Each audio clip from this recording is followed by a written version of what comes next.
여러분 반갑습니다. 천만입니다. 어디 한 주 잘 보내셨나요? 네, 벌써 이제 내일 월요일이 또 이제 시작될 것 같습니다. 오늘의 삼성전자 내일 주가 과연 빨간불일지 한번 여러분들과 한번 살펴보는 시간 갖도록 할게요. 그래서 그리고 삼천 주가 전망에 대해서도 한번 간략한 이야기를 나눠보도록 하겠습니다. 이번 주 주식시장은 미국의 장기 국채 금리 상승 여부에 따라서 등락을 반복하면서 단기적으로 변동성이 더욱 확대될 것으로 보이는 것 같아요. 그 제롬 파월의 그 연방준비제도 의장이죠.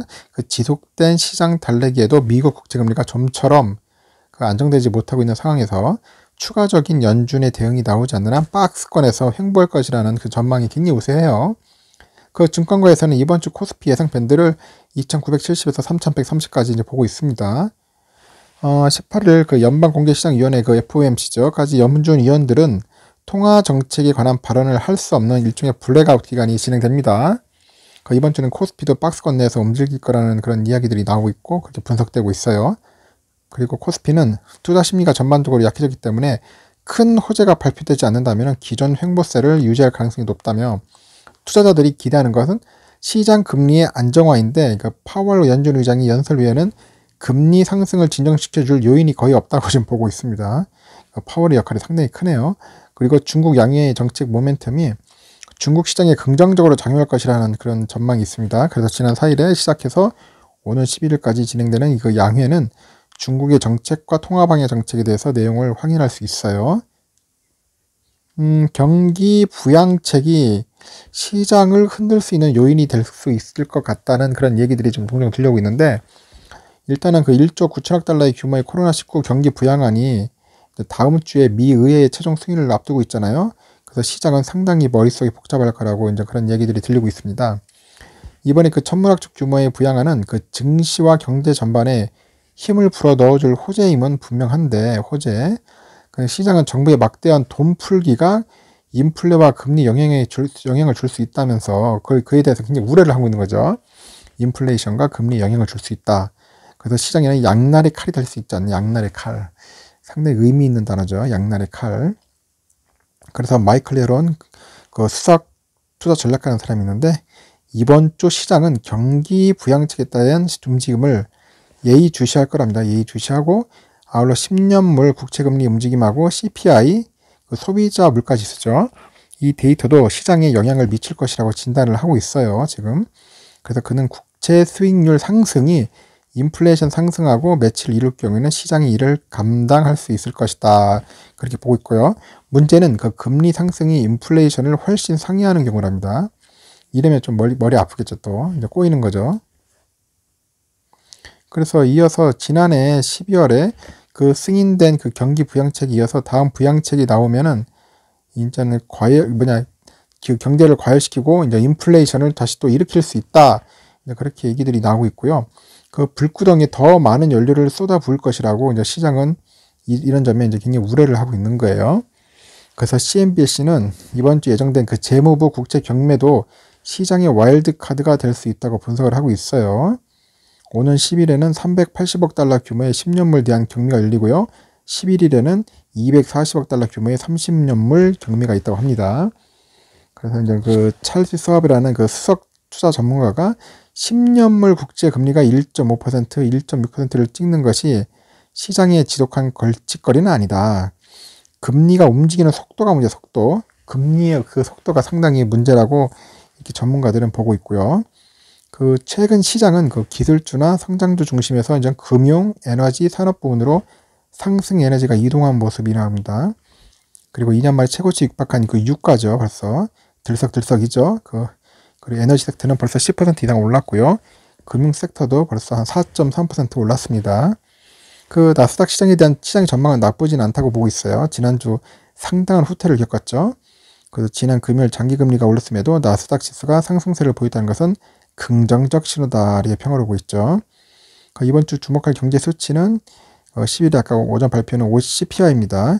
물가 상승률이 미미할 것으로 예상되는데, 지난해 경기 침체 시 물가 하락과 비교했을 때 상대적인 인플레가 부각될 가능성이 있습니다. 하여튼간 결론적으로는 금리와 인플레가 상당히 지금 머리 아픈 존재로 좀 자리 잡고 있는 거예요. 이 두 가지가 어떻게 또 반응을 할지 한번 예의주시할 필요는 있을 것 같습니다. 세계 주요국 증시를 한번 살펴보니까 다우존스하고 S&P도 올랐어요. 거의 한 2% 가까이 올랐고요. 나스닥도 한 1.5% 올라줬습니다. 그 러셀도 많이 올랐죠. 2.1%. 그리고 캐나다도 올랐고 브라질 2.23 올라줬는데 문제는 이제 유럽 쪽이 좀 떨어졌더라고요. 독일 0.97 하락, 영국은 0.31 하락이고 프랑스 0.82, 유로스톡스 0.95 이렇게 하락을 했어요. 일단은 미국 증시는 좀 올라졌기 때문에 어느 정도 영향을 받지 않겠는가, 우리 코스피에 좀 긍정적인 신호를 좀 보내주고 있는 거는 사실이죠. 그리고 선물지수도 살펴봤는데 선물지수도 나쁘진 않았습니다. 다우존스도 많이 올랐더라고요. 2% 올라주고 S&P도 한 2% 가까이, 나스닥 1.59, 러셀도 2% 해가지고 그 선물지수도 상당히 좋은 흐름을 보여주었어요. 그리고 유럽도 마찬가지로 선물지수들은 상당히 좋은 흐름을 보여줘가지고 뭐 증시도 좋고 지수도 좋고 선물지수도 나쁘진 않았습니다. 이런 흐름이 월요일 장에는 어느 정도 영향을 줄 거라고 예상이 됩니다. 그 필라델피아 반도체 지수를 좀 살펴봤는데 그래도 마치 뭐 폭락이었죠. 폭락. 거의 일종의 폭락이었는데 다시 좀 반등을 했어요. 그래도 3% 다시 급반등을 해가지고 2,920에 맞췄습니다. 한때는 그래도 3,000 얼마까지 갔는데 한 3,200 가까이 갔는데 많이 떨어진 거죠.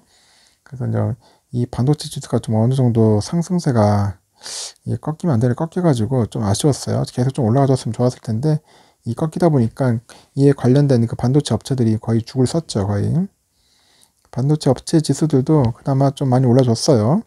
그 전에는 폭락하더니 그래도 그 토요일 날은 나름대로 선방을 했죠. 엔비디아 0.74, AMD 0.99, 마이크론 텔레지가 많이 올랐더라고요. 거의 한 5% 이상 올랐고요. 인텔도 한 4% 이상 올랐습니다. 그 TSMC가 좀 많이 올랐네요. 다행히 그래도 $120 다시 회복했는데 그래도 고점에 대비해서 많이 빠진 거예요. TSMC 거의 고평가 받았다고 하는데 하여튼 많이 빠졌습니다. 브로드컴도 1.48, 퀄컴은 1.53%고요. 램 리서치도 한 3.57 정도, 어플라이드 머티리얼즈라고 4.81 정도 많이 올랐습니다. 텍사스 시스템도 한 2.87, 그래서 대부분 한 3% 내외는 좀 올라줬다. 그래 반도체 업체들은 나쁘진 않을 것 같습니다. 이제 어느 정도 조금씩 이제 상승하지 않겠는가 하는 생각이 들어요. 그리고 우리 삼전은 어떤가? 삼전과 우리 보통적 우선주가 있지만은 5년 기준으로 봤을 때는 그래도 어느 정도 이 기준으로 봤을 때 상승했죠. 상승했는데 이 상승의 흐름이 좀 더 가야 할 텐데 좀 아쉬워요. 한 250% 정도 되겠네요. 상승에. 그래서 앞으로 이 상승세가 잘 꺾이지 않고 여기서 좀 꺾였는데 그래서 어느 정도 횡보할 거는 예상은 되지만은 그 횡보 흐름 속에서도 조금씩 상승을 했으면 좋겠다는 생각이 들더라고요. 그래서 여러분들 삼성전자 잘 기억해 주시고 이 하락하는 구간은 다 있어요. 특히 이제 2018년도하고 이쪽이 좋았죠. 이때는 거의 슈퍼사이클 기간이었는데 이때부터 좀 꺾이기 시작해가지고 좀 지겨운 흐름을 보였었죠. 이 부분이 상당히 좀 안 좋았죠. 이때도 그 가지고 있었던 분은 좀 지겨웠을 거예요. 근데 꿋꿋하게 버티신 분들이 아마 나중에 이제 장투해가지고 돈을 버셨겠지만은 하여튼 이 당시에 그 어려운 시기에 겪으면은 상당히 좀 힘들어 하더라고요. 사람 심리가 그렇잖아요. 조금이라도 오르는 거 좋지. 자꾸 떨어지면은 보면 볼수록 계좌 보면 짜증나잖아요. 계좌가 막 녹아 들어가고 막 반토막 나면은 사람이 멘붕이 오는 것은 당연한 사실입니다. 그걸 어떻게 이제 관리를 하느냐가 문제인데 그거는 자기 혼자 힘들면은 항상 옆에서 누가 같이 위로도 해주고 격려도 해줘야 돼요. 그래야지 같이 이제 으쌰으쌰하면서 버티는데 그렇지 않으면은 무너지죠. 멘탈 무너지면 거의 이제 손절로 가는 겁니다. 삼성전자 오늘의 소식들을 봤는데 뭐 좋은 소식들도 있고 뭐 별로 좀 씁쓸한 소식도 있었어요. 이제 여러분들 아까 제가 오전에 영상 하나 올렸는데 정기 주총 한다고 했죠. 이제 오늘부터 해가지고 전자투표 시스템으로 한다고 하니까 여러분들 혹시 보통주 가지고 계신 분들은 한번 챙겨 보시고요. 우편물 날라왔을 거예요. 저도 우편물 왔던데 우편물 오신 분들은 우편물 보시고 참고하셔서 나중에 이제 주주로서 한번 투표하시면 좋을 것 같습니다. 이게 12월 달인가 그 기준일까지 갖고 있었던 분들 해당되는 분들 같아요. 그래서 우편물 오신 분들은 해당될 거예요. 그 부분 잘 참고하시고요. 그리고 우리 이재용 부회장 그 경영권 승계 관련해 가지고 뭐 또 재판이 제기된다고 하니까 그 부분도 좀 어떻게 보면 주목 안 할 수가 없죠. 해야죠. 근데 이상하게 이재용 부회장 이름만 나오면 난리더라고요. 서로 막 지금 막 이것들 싸우고 뭔가 좀 막 반목하고 좀 안타까워요. 서로 막 분열이 생기는 것 같아가지고 역시 좀 뭔가 이게 정치적으로도 어느 정도 엮여 있어서 그래서 그런데 하여튼 이런 부분들이 가장 씁쓸합니다. 근데 우리가 정치로 보지 말고 그냥 인간으로 보십시오. 보시고 좀 그렇게 좀 잘 됐으면 좋겠습니다. 총수니까 그래도 빨리 와가지고 삼성을 잘 이끌어 가야겠죠. 그런 부분이 좀 아쉬운 부분이고요.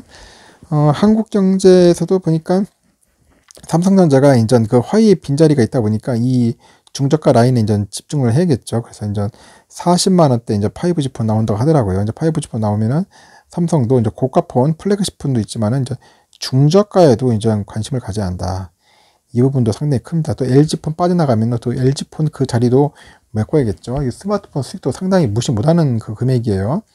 그 삼성전자가 이 부분도 놓치지 않았으면 좋겠고 이 부분에 대해서도 전략적으로 폰을 만들어서 할 겁니다. 계속 제공할 거예요. 삼성이 그런 거 좀 잘하니까 앞으로의 휴대폰 수익도 많이 늘어날 거라 보고 있고요. 그리고 마지막으로 여러분들 뭐 한번 촉을 봤는데 삼전 주가가 상승할지 하락할지 봤어요. 일단은 내일은 상승한다는 게 강합니다. 그리고 내일은 하락 15%, 보합이 9%. 절대적으로 상승에 베팅을 두네요. 일단은 상승에 베팅을 둔다. 좋은 것 같습니다.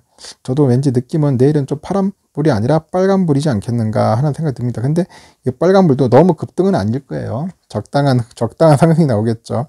여러분들 너무 오전장에는 덤비지 마시고 오전장에는 좀 관망하시고 정 사고 싶은 분들은 한 오후 정도에 사세요. 종가 기준을 해가지고 사시고 오전장에는 워낙 그 기관이나 외인들이 장난질도 많이 하고 개미털기도 많이 하고요.